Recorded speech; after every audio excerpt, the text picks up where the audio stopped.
Hey, what's up, investors? Happy Monday. Hope you are doing awesome and having a great start to your week.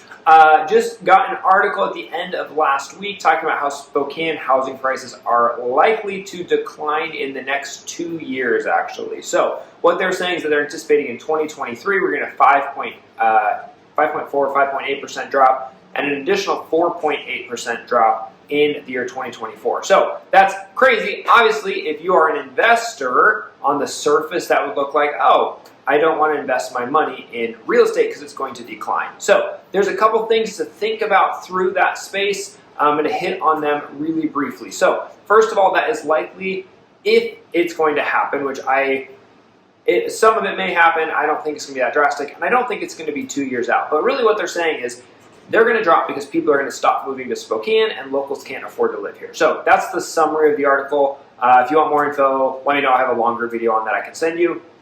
But that is also in part due to interest rates going up. So as interest rates go up, housing prices are going to go down a little bit to kind of make up for that gap in affordability. So as an investor, having a longer term mindset on your investments becomes really important. So if you can buy something now that's maybe $350, $400 at a 5.5% interest rate, if rates go down, you can refinance. If rates don't go down, sure, you may take a small hit on your equity next year, maybe even 2 years from now, but after that, there is going to always be a recovery. Interest rates will likely go down. And if the cash flow numbers make sense, then it becomes a good time to invest, whether it's now or in a year or 2 years. If next year, maybe housing prices drop 5%, the $400,000 home becomes $380,000. But if interest rates go up 0.5% or 1%,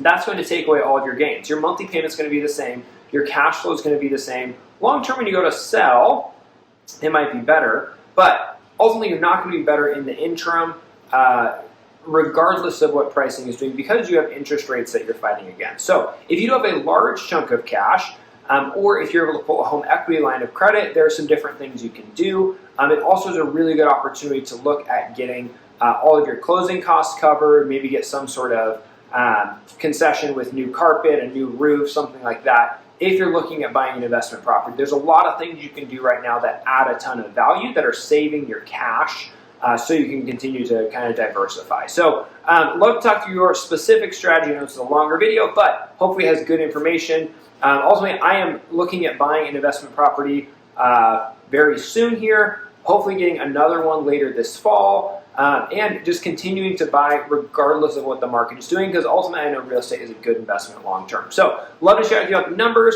what that looks like for your scenario. Call me anytime.